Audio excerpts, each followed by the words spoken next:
We're live now, so we're live now. Okay. Okay, so we can get people in. So perfect. All right, let me just make sure we're also live on.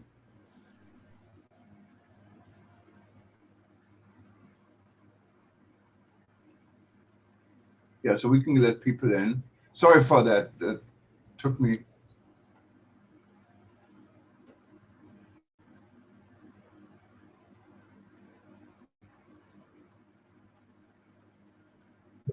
Okay, let me just check real quick if we can let people in a second. I just want to make sure we're on YouTube.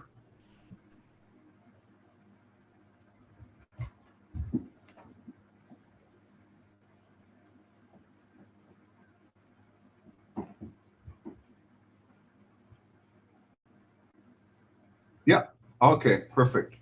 So we're YouTube, Facebook. You can also put it on your LinkedIn, I guess. You have to just forward it. Let me try to get people in because we're now 8 o'clock. Okay, hang on. Okay. I guess it's 2 o'clock where you are. Hi, Jorgen. Hi, good morning, Micah. How are you? Hello there. Jorgen, hello. How are you? Hi, Stephen. Good, good. How's everything in New York? You guys Not are too bad, partying, I heard, right? Yes, it is. Yes. I think in Washington too, right? Marika she looks like she's partying with her sunglasses. It's a bit overcast now. You know, that was New Year's Eve. We have to repeat our New Year's Eve party. Yes, Yeah, we do. Hello, Marika. How are you? Hi, Stephen. I haven't met you yet. I don't know where you are. I'm in New York. Okay. Hi. Oh, no. Stephen has been, you met him because he's been on every event, on all of your events too. Yes, I was at the party. That was fun. Everybody remembers that party. Oh, indeed.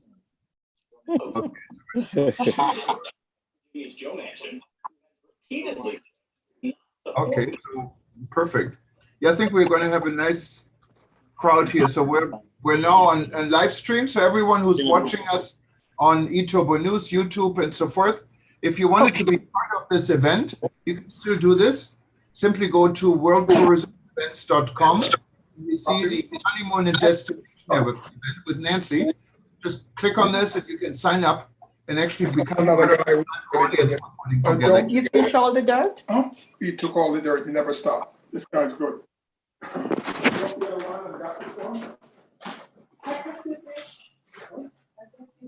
Okay, perfect. Let's give us one more minute and we can get going.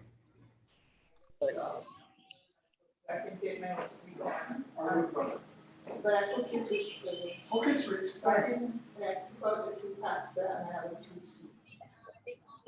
Thanks.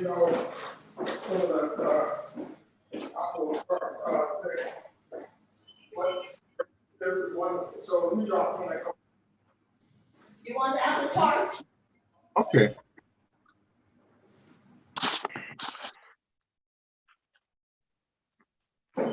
Okay, wonderful. So we have Dale coming in. This is one of your guys.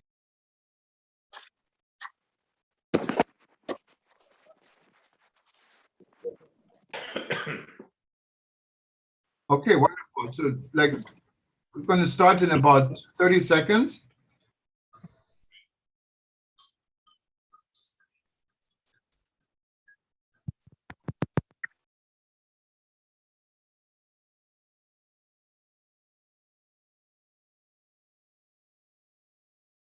Okay. All right, guys, we're ready to start. So I'm going to mute everybody. And this way, let me just put.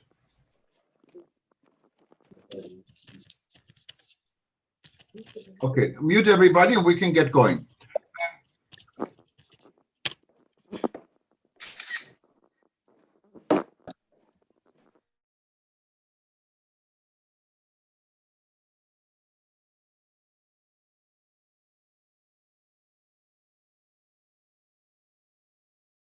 Good morning and aloha from Hawaii. My name is Jürgen Steinmetz and I'm joining you from World Tourism Network this morning. in cooperation with eTurboNews, livestream.travel, Hawaii News Online. We're going to be talking about destination weddings and honeymoons. For those of you who are joining us on YouTube, Facebook, or on any of our eTurboNews publications, you can watch us. But if you wanted to be interactively part of this discussion, you can still do this. Just go to worldtourismevents.com and you can sign up for the destination honeymoon event, what is just now starting.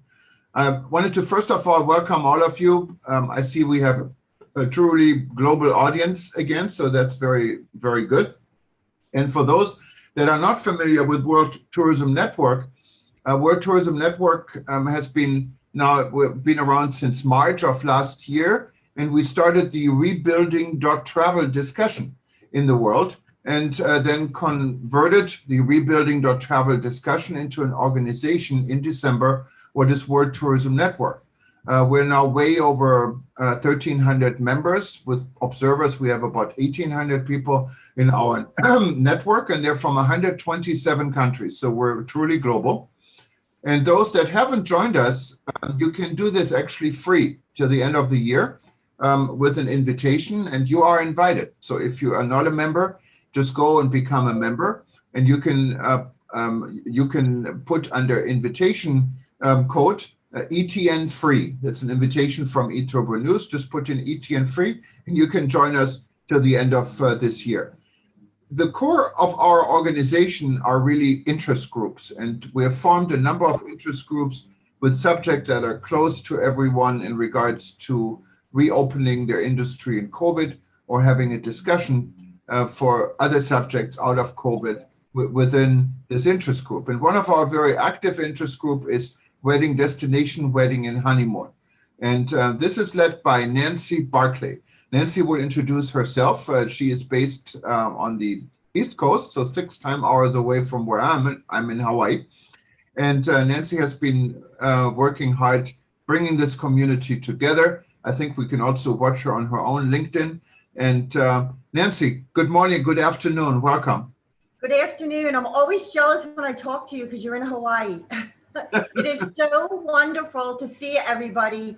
We truly have a global audience today with wedding planners, hotels, tourism boards. For those who do not know me, I'm Nancy Barclay. I am based in Philadelphia. I have been dedicated to the travel tourism industry for 25 plus a little years. I started out in the corporate world, American Express International Travel. Then I went into meetings and incentives with Carlson Wagonly. And then I got exhausted of the corporate world, exhausted a little bit having my 3rd child and having to do all the different schedules. So I started Honeymoons and Getaways in 2005. My specialty and my passion are planning destination weddings, honeymoons, anything romance travel related. So I am really, really happy to be here and thrilled to be part of the World Tourism Network. I also am on the advisory board for the International Association of Destination Wedding Planners. So we are moving forward with this Zoom. The pandemic is behind us. The title of this is, the new normal. What is the new normal? What are the lessons learned?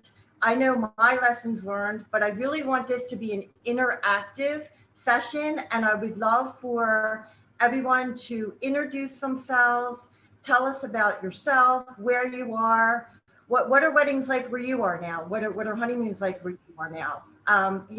What you have to contribute as far as the pandemic and how things are going on. So I welcome everybody to raise their hand. I believe it's in the reaction room, depending on the screens that you are, but to raise your hand and just to get the conversation started. If anybody wants to be, I'm currently taking a online class, and my instructor says you're either going to volunteer or be the victim. So does anybody want to volunteer, or should I just call out a name here? No, Nancy, that's wonderful. I think what is probably interesting to know, I see a lot of people from various parts of the world, and destination weddings is a fairly big industry.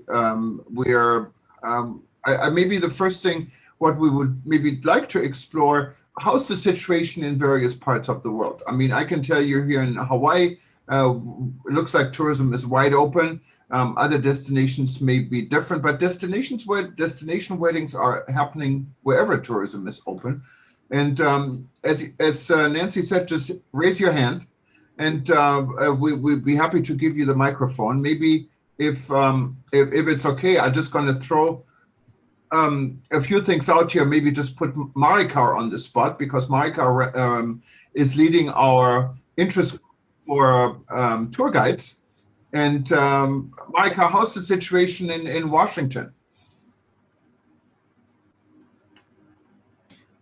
We are completely open since June 11 to tourism. So I'm in the guiding industry. I'm a tourist guide, and the city is now completely reopened. And my question is, what is new in the new reality for us? And there's lots of things going on, like the health and protocol for safety, health safety protocols. That is one thing that is very new. Another thing is the virtual life that we have experienced all these 14 months of Zoom. So that's already a very big part of our DNA in the tourism industry. So there's still a lot of groups that don't want to come in person. And now we are more on the virtual world of guiding. And we are, going into nursing homes and where people are not mobile anymore, because I think it opened up that whole new world, that we can bring the experience through the virtual world to a nursing home. No, so those are... Marika, when it comes to weddings, maybe Washington is such a special destination. It's not only our capital city, there's so much to see. What do you know about destination weddings? Are people really traveling to Washington to get married? Is this a business, or is it more like an outbound market where people...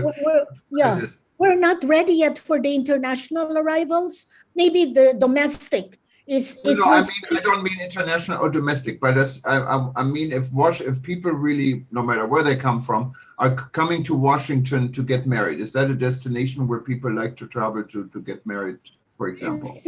Some. I'm not really so much into the industry, but I see, some visitors coming from out of town to come to get married here. But I don't know if we're the prime destination for weddings. Maybe Nancy would know that, if we're a destination. I do. I think for me, what I'm seeing right now as for destination weddings, as a lot of people wanting to stay closer to home. A lot of people aren't quite ready yet to make that trip abroad for different reasons, protocols. So everyone's safer. They feel safer staying closer in their bubble right now. So I'm in Philadelphia. So I think anywhere in the U.S., Philadelphia, Delaware. Delaware is a nice destination. I know I have somebody from Delaware on here. I'm hoping you would get on and talk about your gorgeous resort and hotel.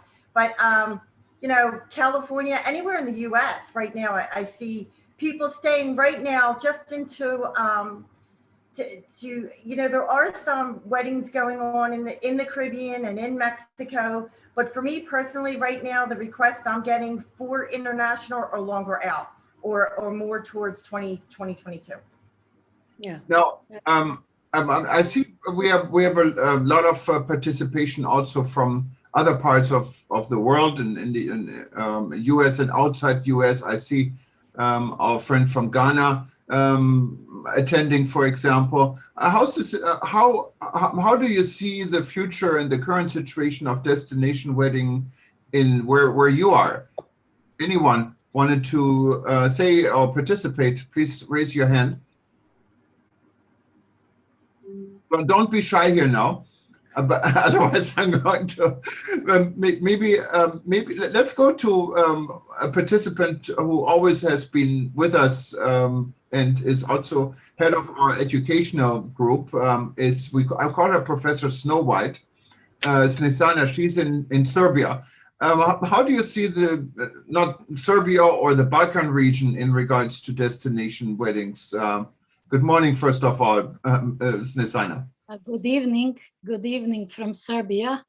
Balkan region as a whole is very good destination for weddings because all countries we have in our culture we have weddings are very important and people like very big weddings. So we have many specialized restaurants for weddings as well, hotels and such things.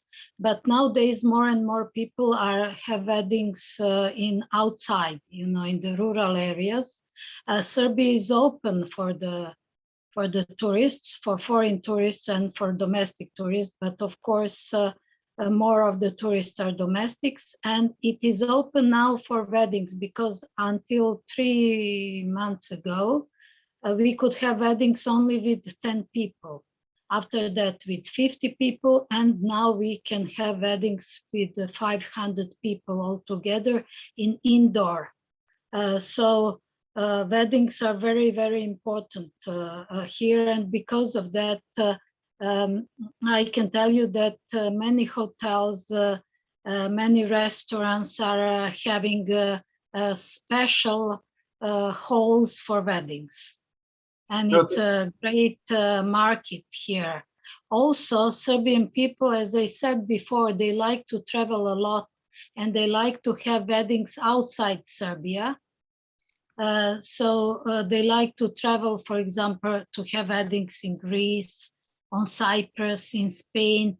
As Serbia doesn't have a sea, we like to go for weddings to the countries with the sea, for example.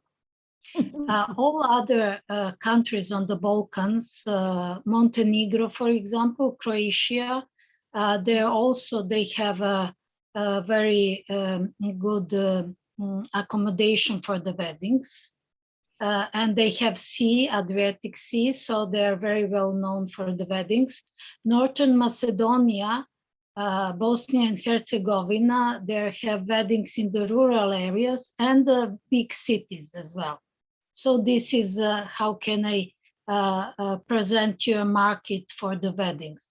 Also, we have here special agencies for weddings as well, like yours, Nancy. And marketing for the weddings is very big here. And the marketing is now going on all media, on internet, TV, for the weddings as well. So as I told you before, I think that it is very important for Serbian people to have proposals for the weddings destination because they like to travel a lot. And not only Serbian people, but the people on the Balkans, they like to travel abroad a lot. So COVID is like this, but you can see our countries and then you can decide if you will have your marketing in our destination for weddings. So I hope it's okay for now. Thank you very much, Snežana. I hear some movement in the chat room, and I know right now it's wedding and destination wedding may not be ongoing at this time, but maybe you can tell us a little bit, how do you celebrate weddings in normal times? How do you do it now? What's the business aspect for it? For instance, I see participation from Juanita Zuzunaga in Colombia or from Maria Teresa Severin in Paraguay. Would you mind maybe sharing a little bit how things work, for instance, in Colombia or Paraguay, one of you? Hello. Hi. Hello. Okay, who is this? I can get you spotlighted. Okay, how are you all? It's a pleasure to be here. Hi, good evening. How are you? Okay, there is very little to say about Paraguay and tourism at this moment. Everything is like dead for more than 1 year now. And we are just really hoping that by the end of the year, things are going to improve, and we are going to have a strong number of population vaccinated, because that's the main problem. And the other problems that are affecting us very, very much and very badly are that Argentina and Brazil are even worse than what we are. And so frontiers are all closed, and there is the minimum possibility for us to have people from those countries that used to be the greatest market, feeder markets for Paraguay. So it is a very difficult moment for us. Right. And well, we say that hope is the last thing you lose. So. And I like you're optimistic. Tell us a little bit about Paraguay, because I'm sure a lot of people know Paraguay is in South America, but they really don't know much about Paraguay.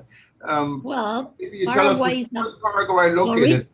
And you mentioned Paraguay is bordering, you said, to Argentina, and what is there in Paraguay? I know you have. If the world was at normal stage, why would you travel to Paraguay? Oh, well, Paraguay is a very small country, and we have a gastronomy, a very good one. Our ancestral food, it is still being practiced, so you can eat them almost in every home in Asunción, and also in the countryside. I'm sorry. And well, we have frontiers limits with Argentina, Brazil, and Bolivia. We are a Mediterranean country, a very small one, and we export meat and soja beans, soja, and corn too, and more Asunción and the big cities that are a few among the countryside, and we call them the interior of the country, and we are most agriculture and cattle raising, and Asunción is a very cosmopolitan city, and also Encarnación, which is at the border of a very nice river, which is the Paraná River. And we also have the Paraguayan River, but we don't have a coast on the sea. And well, anyway, we have a lot of green all around the country, even if in our main city, which is the capital, Asunción, and we have very nice, how do you say that, artesania? Our people work very nicely with throwing threads of cotton and making pottery too. We have a lot of experiences to live. Asunción has a lot of restaurants, many beautiful hotels, 5 stars, 4 stars. We are a developing country, of course, but we have a lot of universities. They are public and private, and our young people is the future, you know. I'm sorry. We have a cold weather for the last 2 weeks here, and we feel it because we are a very summertime country. No, and I've been to Asunción before many years ago, and it's a beautiful place. And talking about food, maybe I know we have Juanita from Colombia. And we have Sahir also raising hand. But before I let you go, weddings, of course, is all about celebration. So how are weddings celebrated in Paraguay? What type of food is there? What do people do? I understand. Oh, big parties. They used to be very, very big parties. And of course, it is international food always, but we have one meal, which is the sopa paraguaya, that it is not a soup. It is not a soup. It is like a cake made of corn and cheese. Wow. And I know the food is, you cannot really beat the food in South America altogether.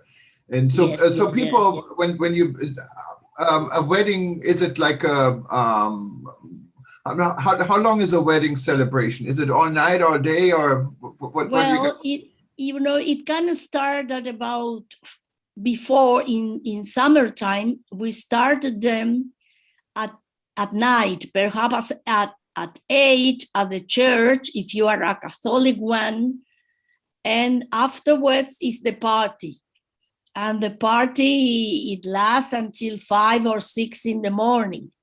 Now, yes, now due to the COVID, they are starting earlier, perhaps around, and because it is winter too, around 3 in the afternoon, and with all the protocols, they can go until 11 or 12 at night. Wow, it sounds like a Nancy. Have you had destination weddings in South America, in Paraguay before? No, Argentina, but no, not Paraguay. No, that sounds amazing. Thank you for sharing all of that. Yes. I was just trying to, and I'm sorry, some people are having, I can't find the raise hand button. And is it possible? I'm trying to bring Sophie up. She had a question. Sophie. Yeah, West? we have 2 people there raised hand. Okay. Maybe we can go to Juanita because she's in Colombia, but it's kind of a Paraguay, and then we get to Sophie and then to Sahil, if that's okay. And if you wanted to raise your hand, simply what you can do is if you click on reaction on the bottom part of your screen, you see a tab reaction, and you see this yellow hand, raise hand. Just click on it, like Juanita is doing from Colombia. Welcome, Juanita. And thank you very much. Hi. This update from Paraguay, by the way. This was really helpful. Thank you. Thank you. Thank you. Go ahead, Juanita. Welcome. You're from Colombia. Hi, everyone. I'm from Colombia, right? And we have, my husband and I, we have a wedding company specialized in LGBTQ plus couples. We have offices in Colombia and Guatemala. That's our niche, our target, the sexually diverse community. Right now in Colombia, we're open for business again.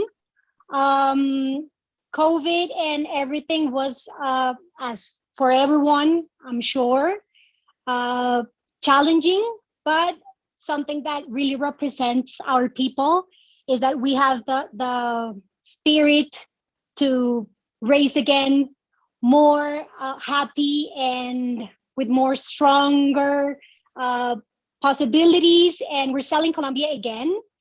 So everyone's welcome to Colombia. What we can say about what's going on right now, we are open for business. We're working again. It depends on the city that you're working from. Right now I'm in Bogota, which is the capital of Colombia. But on Saturday, I have a wedding from clients from New York in Cartagena, which is the coast of the country.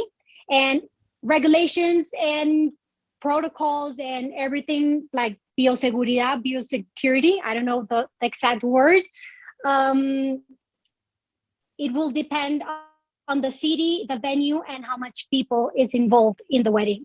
Right now, we're talking about between 50 and 100 open spaces. And of course, Cartagena, with the climate and no raining, and we don't have stations, it is we can work through all the year. So that's good for us. And what else do you want to know about what's going on? We're just start to work again with the regulations. You have to send to the, ¿cómo se dice? Alcaldía? Mayor, city, your protocols, what you're going to do, how many people is working, and through a website that is actually just for events, you will send the information and they will give you the permit to execute the wedding with all the protocols and everything, and you can work, and we're just starting again. And I would assume, I mean, I've been to Colombia a number of times.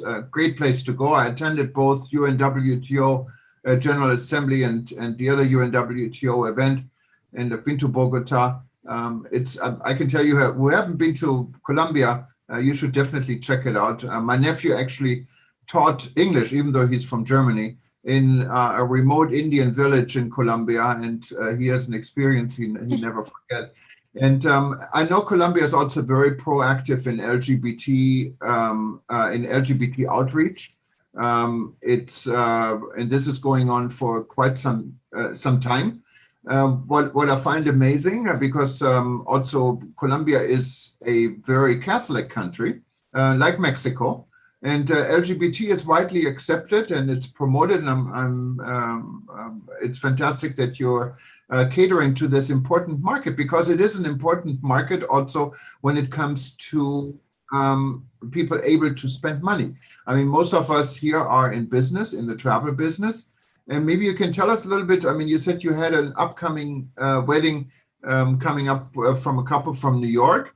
How would this go forward? Maybe you can share a little bit how many people are attending, and how do you prepare for this, and what is after the wedding? Is there a honeymoon, or how does it work?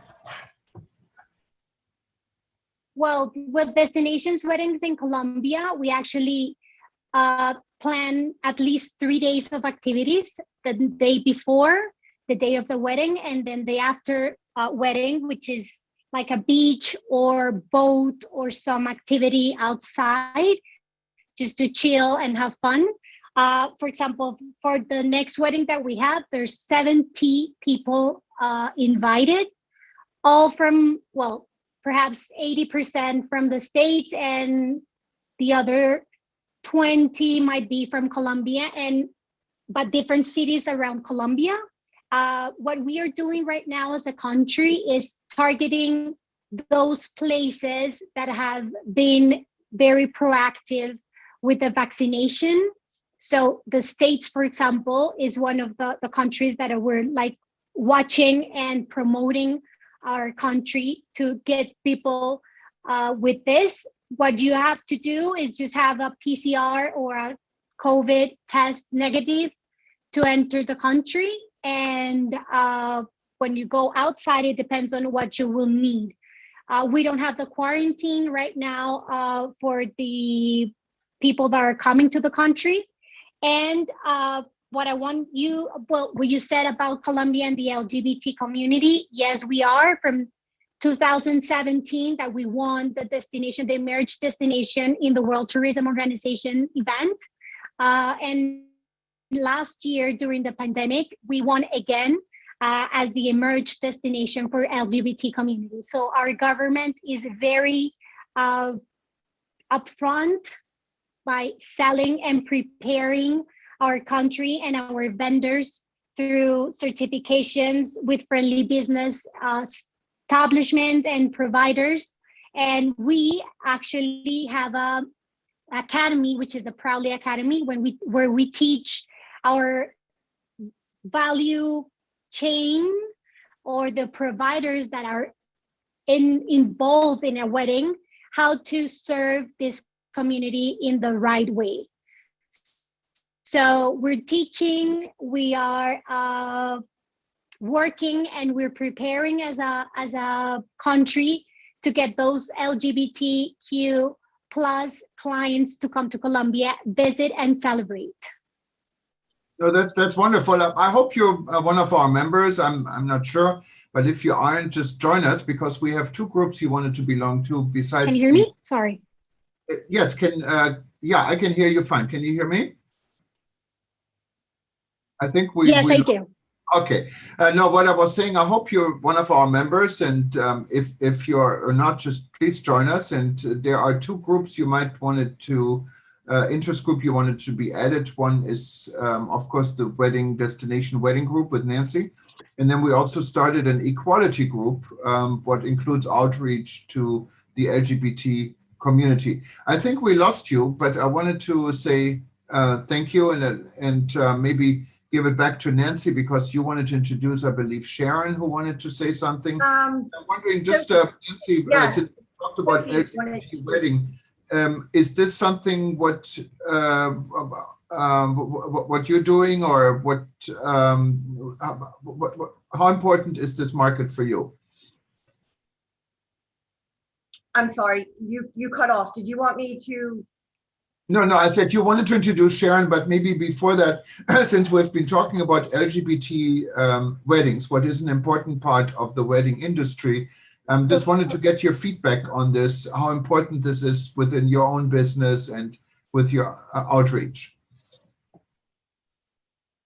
Well, quite honestly, with my own business, I'm not in that market. Okay. I'm just going to be honest. Yeah, but it is an important market altogether. So let's move on to, you want to introduce Sharon, I believe, and then we have Sahil also raising his hand.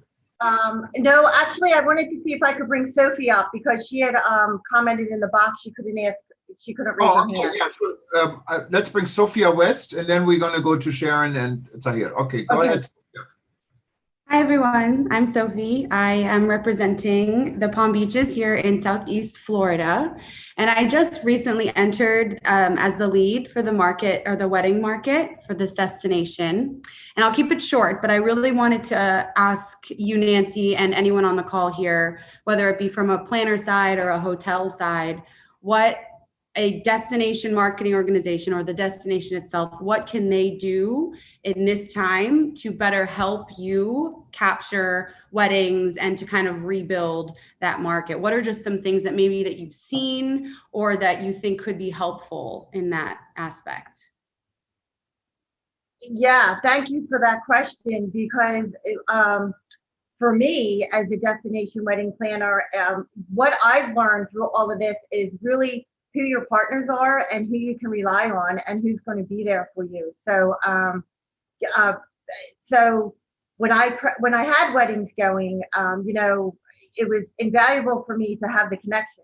So I could be able to reach out to somebody and say, I have this wedding going on, and now this pandemic hit, and we need to do this, and we need to do that. So the personal connections and the people that I could go to were so important to me. So I would say for you to connections are everything, to reach out to people and to let them know, hey, if you have your wedding here in Florida, that I'm going to be here for you. This is what we're going to do, and to just keep us updated on, to be transparent. That's really everything. To be transparent, to say here's really what's going on. If you do a wedding here and you have a contract here, this is really what you're looking at. I mean, we really have been through the ringer, as any destination wedding planners that are on here, with planning them, replanning them, canceling them. So just being there for us, telling us the truth, keeping us updated on the protocols and what can be done, and that would be my advice. Just a follow-up question to that. Have you seen in the weddings that you're working on now, or just since COVID happened, have you seen, what are just some of those trends that you've been seeing, especially more now with the recovery? Are people open to extending their stays? Are they having their wedding in the same place that they're honeymooning? What are some of the things, or are they're going somewhere else after the wedding? What are some of those things that you're seeing, if anything? Some of the things that I'm personally seeing is, I think that even at, for weddings that are going on, some people are still tentative about traveling. So people are asking what kind of technology can we have? What does the venue offer? How is the live streaming there? We want to have our wedding, but Aunt Sue's not going to want to go yet. She's not, comfortable getting on a plane or even getting in a car and driving somewhere. So, but one thing I'm finding is virtual is very important right now. People still want that aspect for it. And also for me personally, the international requests are slower than more people are looking for domestic right now. So that's what I'm seeing as far as the virtual. And Sophie, do you? I didn't get this in the beginning. Do you represent West Palm Beach as a destination, or you're a wedding planner in West Palm Beach? So no, I represent the destination, the Palm Beaches, which is actually the largest county in Florida. It's about an hour north of Miami. We like to say it's diversity without the density. It has so much open spaces. It's very unique to our competitive set like Fort Lauderdale and Miami, since it's very crowded there. There's a lot of people, and especially with the pandemic, we've seen a lot of inquiries and requests just because of the amount of space that we have, and there's just a lot more room to breathe here. So so I'm representing the destination. I work with all of our hotel partners here, and I guess I'm representing them here too, since I'll be communicating back to them. Of course, Florida, together, I think with us here in Hawaii, we have been very active, and tourism seems like it's relaunching. I can tell you a very good friend just moved to West Palm Beach from California, and he loves it. So it looks like it's a great destination, and Florida is booming like we're here in Hawaii.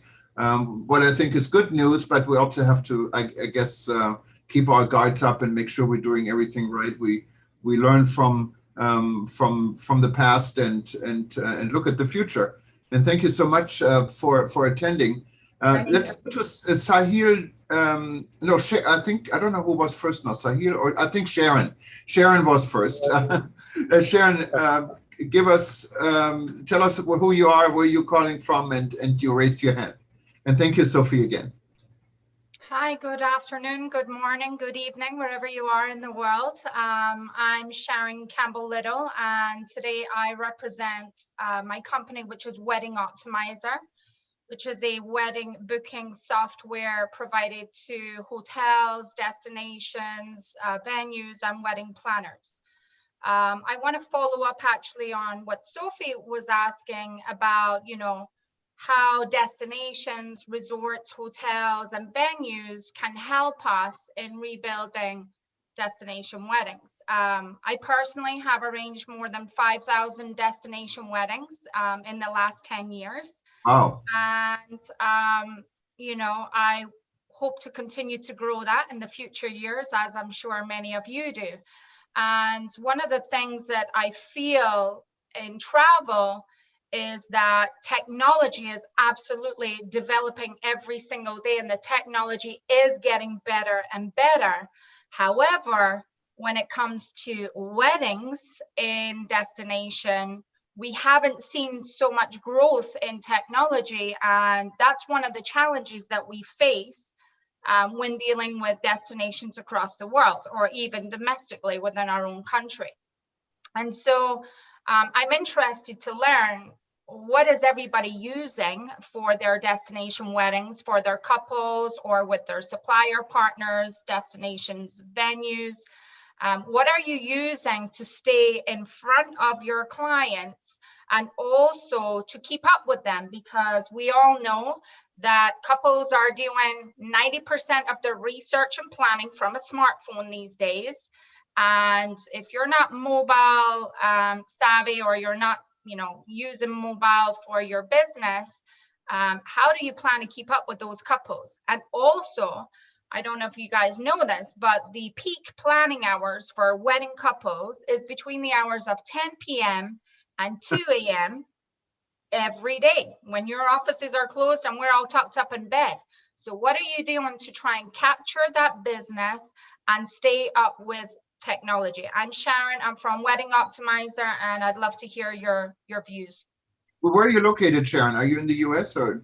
I am in the US. I'm in California, West Coast. Can you not tell by my accent? But I'm originally from I'm a Edinburgh, German Scotland. living in Hawaii. What do I know about accents? I've been here in California for 11 years now, originally born and raised in Edinburgh, Scotland. Wow. Okay. Let me ask you your software. What's your software doing? Is it connecting with the right resources, or what is your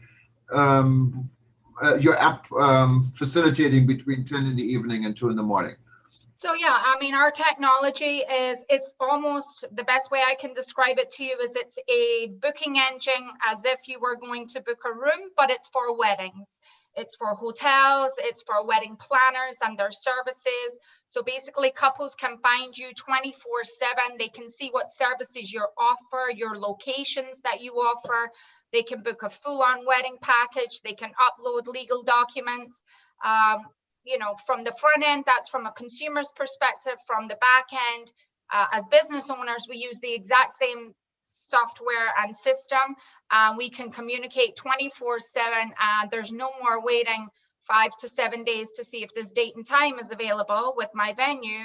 The venues that we partner with, the wedding planners that we partner with can show live availability, or they can hold a date and time until, you know, conversations and experiences are shared. Wonderful. I hope you join our group, and so we can learn more on what you're doing and how technology can add to a better experience when planning a wedding.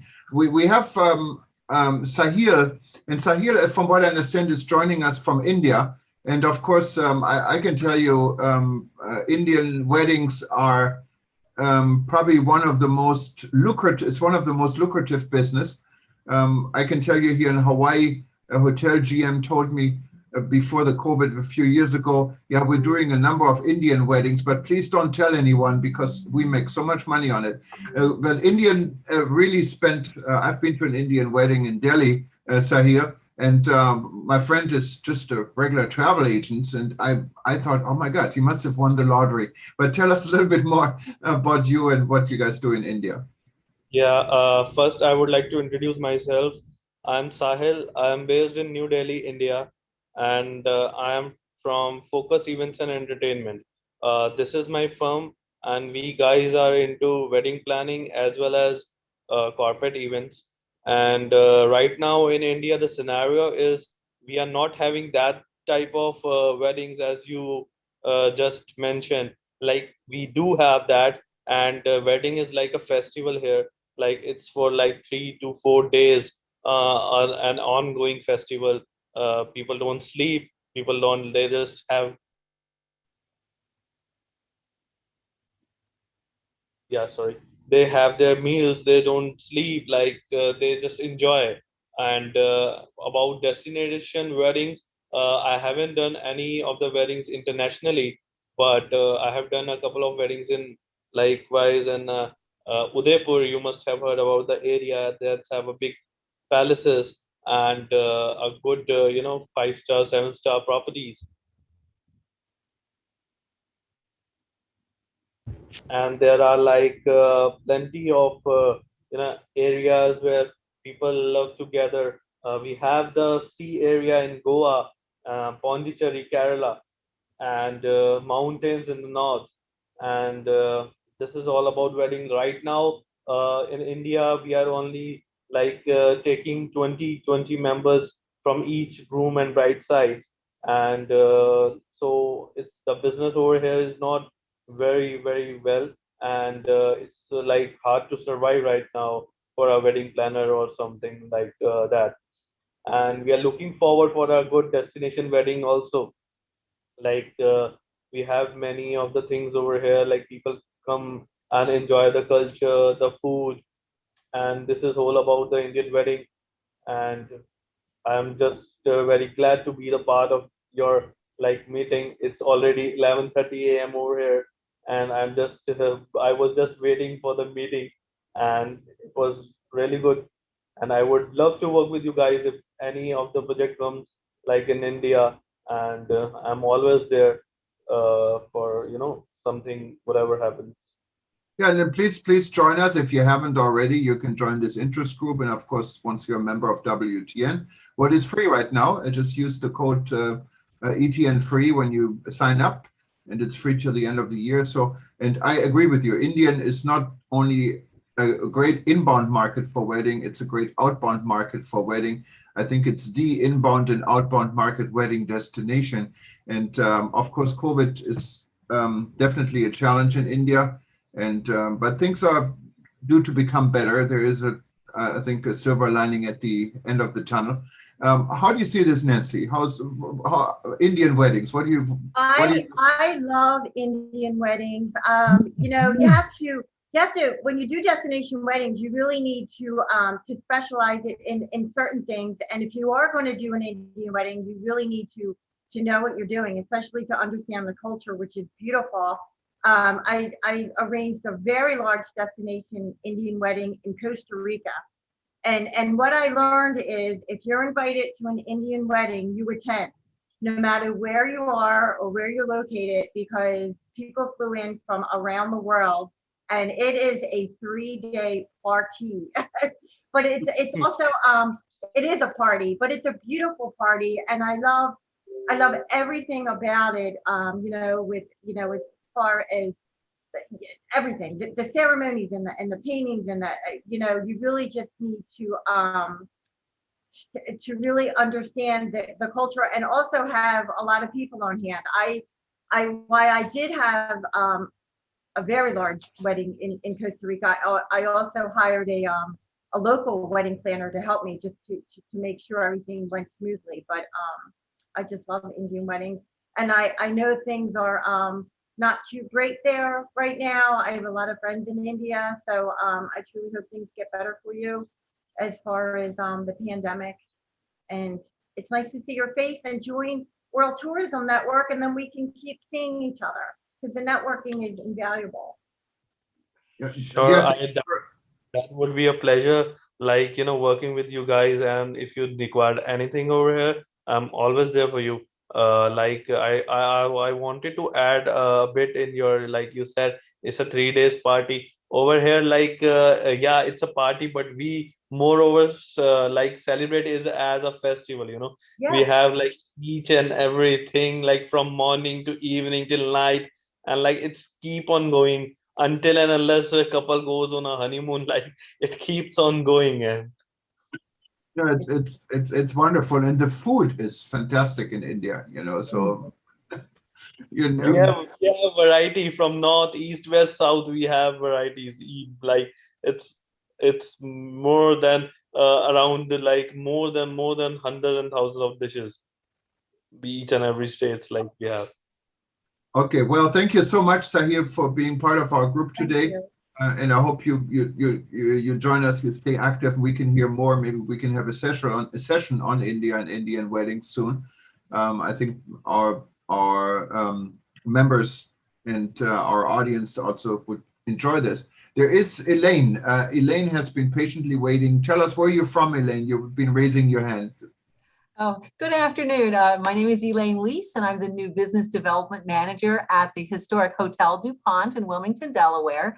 Now, Wilmington, Delaware is located 28 miles from Center City, Philadelphia. We're also 2 hours from New York City, 2 hours from Washington, D.C., 1 hour from Baltimore, only 20 minutes from the Philadelphia International Airport, and there's an Amtrak station, so we're only 8 blocks from the Amtrak station. So Hotel DuPont is very, very easy to get to. We are a historic hotel that I did mention. We opened in 1913. We opened as part of the DuPont Chemical Company. The Pierre DuPont, who had his offices in the DuPont building at that time, decided he wanted an upscale location to entertain clients with. So he built his own hotel inside of his own office building. So we've been here since 1913. We are a AAA 4 Diamond Hotel. We are a member of Historic Hotels and Historic Hotels Worldwide, Historic Hotels of America, and Preferred Hotels and Resorts. Also, we were nominated as one of the best hotels in the world by Travel and Leisure, and one of the best hotels in the United States by U.S. News and World Report. So I want to tell you a little bit, that's a little bit about our hotel. As you can see in the background, that is our historic gold ballroom. also built in the early 1900s, and that is the premier wedding choice when you do come to the Hotel DuPont. Although we have another beautiful French Renaissance room called the Du Barry room, a little bit smaller, that is on the upstairs level. This is on the lower level. This room can seat comfortably about 300 to 350 at the Hotel DuPont.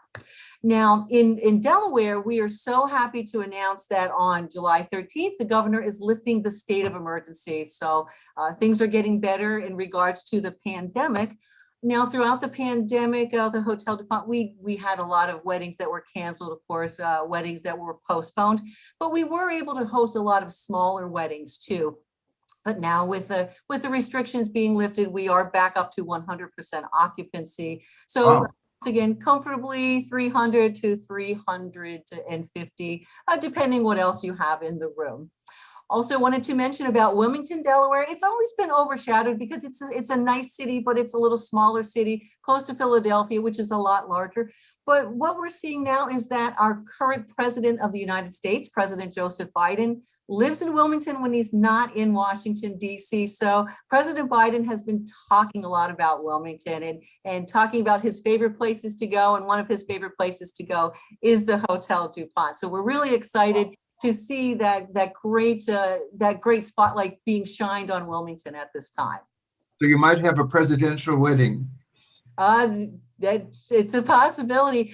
President Biden, he has hosted many events at the Hotel DuPont from the time that he was running for vice president, running for president, and then when he was a senator, when he was the vice president, when he wanted to do a press conference, the Hotel DuPont was the place to go. So we're really excited to have him talk about that. And in fact, it's been said that he refers to it as his hotel. It's not actually his hotel, but he likes to refer to it as his hotel since he spent so much time there. And you said your hotel is at times 100% occupied. No, it is. I'm sorry. We are allowed to have 100% occupancy because the restrictions have been lifted. Oh, okay, and this also counts. Past, we were limited to how many people due to physical distancing and how much was allowed in each room. Okay, but what about your wedding and events? Are there? I assume there's still restrictions in regards to the numbers and the and the setup for weddings and events like this, right? Well, the restrictions have been listed, so that's why I said we're allowed to have 100% occupancy in our function space and in our event rooms. Well, that's great news for the meeting industry altogether, not only for the wedding industry, I think. It is, and in fact, Nancy and I had a very nice conversation yesterday. And in fact, thank you for inviting me, Nancy. What we've been talking about is that at the Hotel DuPont, we're seeing a really huge resurgence in social business. Certainly a lot of weddings are coming back, galas, family reunions. Families are feeling comfortable to gather together and be together again and to be able to be together face to face. Corporate association business is slowly coming back because companies and organizations still have restrictions on what their staff, what their members can do. So that is coming back slowly, but because the restrictions have been lifted, families are so excited and we are seeing the large weddings coming back. Oh, that's good news, and thank you so much for contributing this today. Hopefully your hotel will join us. I talked to some of your other member hotels from your chain in Dubai recently at the Arabian Travel Market, because it's a global, I guess it's a global group or two global groups you're part of. Tell us again a little bit about the groups your hotel is part of. We're part of the PM Hotel Group, which it's a managing company that has over 50 hotels actually in the United States. Okay, but you mentioned something historic hotels. Oh, I'm sorry. Historic hotels worldwide, Historic Hotels of America, and Preferred Hotels and Resorts. And those are organizations that support unique hotels and historic hotels. Right. And that's a global group, correct? That is correct, especially Historic Hotels worldwide. Yes. And do you have a question for Nancy before I finish?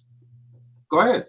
So Nancy, we talked about destination weddings and we talked about maybe some domestic destination weddings. What do you see that guests of destination weddings are interested in at the type of attractions or activities when the wedding is held in a city, down in a center city, not in a resort where you might have all of the amenities on property? What types of events and activities do the attendees like to do in cities? You know, we did have this conversation yesterday, and I was saying how now that people are going domestically just for well, it could be for the foreseeable future, but they still want the 3-day event. They still want to, so even if they're driving to Delaware, flying into Delaware, to still have the activities, to still, to go in on the Friday and to have an event Friday night, still, like, picture yourself at a destination wedding. You might not have a beach, but people are looking at pool parties, or spa parties are always still for the girls, and the bachelor, to do something for the gentleman, be it golf or something, and then the actual wedding usually on Saturday is the popular time, but then on Sunday they still have something too, to not just have a wedding on a Saturday and to leave, to still make it a 3-day event, to still have something, activities on Friday, activities on Saturday and on Sunday, and just, whatever your theme is. I mean, themes are still really big. So if somebody's going to have a themed wedding, to take that theme, and that's where a good wedding planner comes in. So if somebody were to say to me, I would like to have a wedding at, your hotel in Delaware, and I'm, what's your theme? Obviously you're a more elegant theme. So, you would go with that, with what they would do at the restaurants on Friday night and on Saturday. I'm sure you have a wonderful spa. I can only imagine how wonderful your spa is. And golfing, is there golfing near there? That's probably a good question. There are public golf courses within a few miles, so that's Yeah. something that we could certainly arrange. So Yeah. do you see that, do you see it's more about golf and spa, or do you see more that the attendees are looking for something unique to the area that they're coming to? I think it's up to each bride and groom. I think they all have their own style, and they all have their own personality. And that's really what is important, is to get to know your bride and groom and exactly what they're looking for. So honestly, each one is different in what they want to do. Fantastic. Thank you. No, thank you very much. And we're actually a little bit more than our hour we usually have for this event. So this has been very exciting. I was wondering if anyone else wanted to say anything. I see some of the participants, like Anita from Nigeria, or we have Kenya, we have Ghana. Anything from Africa? Anyone wanted to add to how weddings are celebrated in Africa, and how the wedding, how your destination is scoring these days?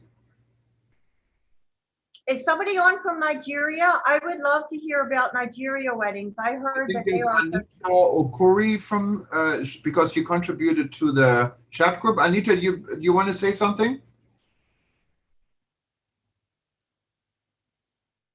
Okay, well, we respect that, so maybe next time. But I can hello. Oh, there's Anita. Okay, go ahead. Oh, thank you so much. It's been a wonderful program, and it's really good to participate from Nigeria, but I'm only observing for now. This is my third event from WTN that I'm attending. I'm an ambassador from the African Tourism Board, and I just really love what you do globally. I'm observing, but next time I would like to have a kind of information, I would like to discuss on how we can collaborate in Nigeria, because we have a lot of tourism destination, particularly for wedding in Nigeria. In Abuja, for example, where it is safe to be, we have the airports. And in Nigeria, marriages, wedding ceremonies are huge, big. It takes about 1 week because it involves the whole clan. It's a big one. Pre-COVID, honestly, I can tell you it takes the whole village to get two people to get married. But post-COVID, it's very challenging because we have to, activate the COVID-19 protocols and reduce to very minimal number and do social distancing. But all the same, it's a thriving business in Nigeria. Thank you. Yeah, and I note, Anita, just to add to it, I mean, the fashion industry and in Nigeria is huge, and fashion wedding goes together. I've been to an event in Abuja, and I never forget. You guys really know how to party, and you're talking about you're the ambassador for the African Tourism Board. For those that don't know, African Tourism Board and World Tourism Network, there is a very big connection. I happen to be on the executive board of the African Tourism Board as well, and we're working together on so many different in so many different ways.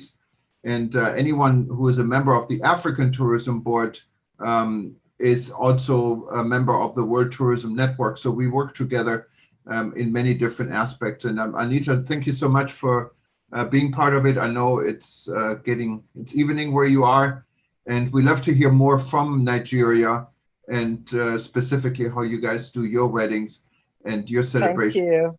Specifically. Thank you very much.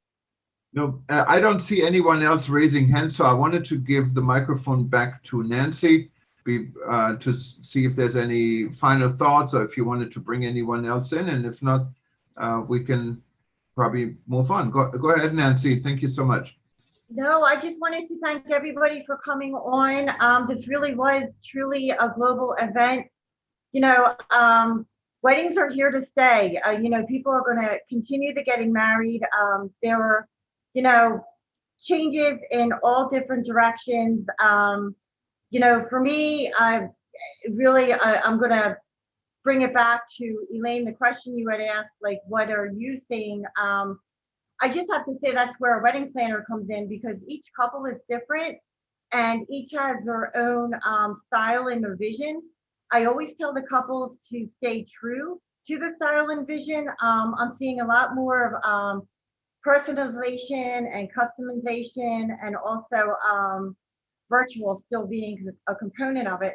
But the whole reason for this was to, I'm a big advocate about learning about other people's cultures, especially because I do so many destination weddings, and to just to come together here and to share information and to share ideas. And I will be following up with an email.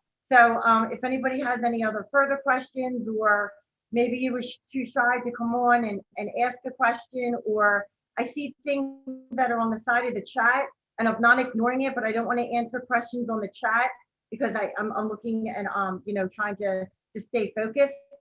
So, everyone has my email address. You can follow up with questions. And as Jürgen had said, hopefully World Tourism Network has been wonderful for me. Connections are so important, and they've been so important to me for the past 25 years. And this tourism network has only enhanced them. So I really encourage you to join. And thank you for your time this afternoon. And thank you, Nancy, so much. I see our friends Denise, for instance, from Trinidad, asking about Caribbean weddings. And this could be a whole new session I think we should do, because Caribbean wedding on its own, the Caribbean tourism industry is coming back in many areas, and wedding is big business in the Caribbean. So I would love to, maybe we can go next time and do more like a local presentation, perhaps of the Caribbean, of Hawaii, West Palm Beach, or Florida, all together, California, and maybe Colombia, and all these different contributors we had today, and learn a little bit more, maybe show a YouTube, a video, and report about it a little bit, so we learn how the wedding business is structured and functioning in various parts of the world. So I'm looking forward to everyone's participation. And besides wedding, of course, we have many other interest groups you can join at World Tourism Network. And please stay in touch. And this is a live broadcast right now. You can find on eTurboNews, on livestream.travel, on Hawaii News, on World Tourism Events, and many other platforms, but it's also going to be archived. So if you go to WTN.travel a few hours after this event, click on past events, and you will be forwarded to livestream.travel, and you can watch us either on YouTube or Vimeo or many of these platforms we link to. So you can always go back to this session, see who spoke. And we're also going to repeat it on eTurboNews over the next 24 and 48 hours. But I wanted to thank everyone for being part, and specifically Nancy for putting this together. I know she worked very hard on it. And fantastic, Nancy, what you're doing. Thank you so much. There's so much she's also doing in the background to keep this group growing. And for those that are part here or are watching us on our other channels, if you're not yet part of the World Tourism Network, just go to WTN.travel and put in ETN free as an invite code. And that means there will be no membership fees between now and the end of the year. I also wanted to remind everyone, if you go to worldtourismevents.com, you find future events. Our next event is on June 30th and July 1st. We partnered with the Asian Leadership Summit. Well, it's not only tourism, it's also economy, and it's a lot more. In the past, we had speakers, including President Obama and others. So you find some high-level discussions within the tourism industry. We partner with Amfort. Amfort is one of our members, and we are a member of Amfort.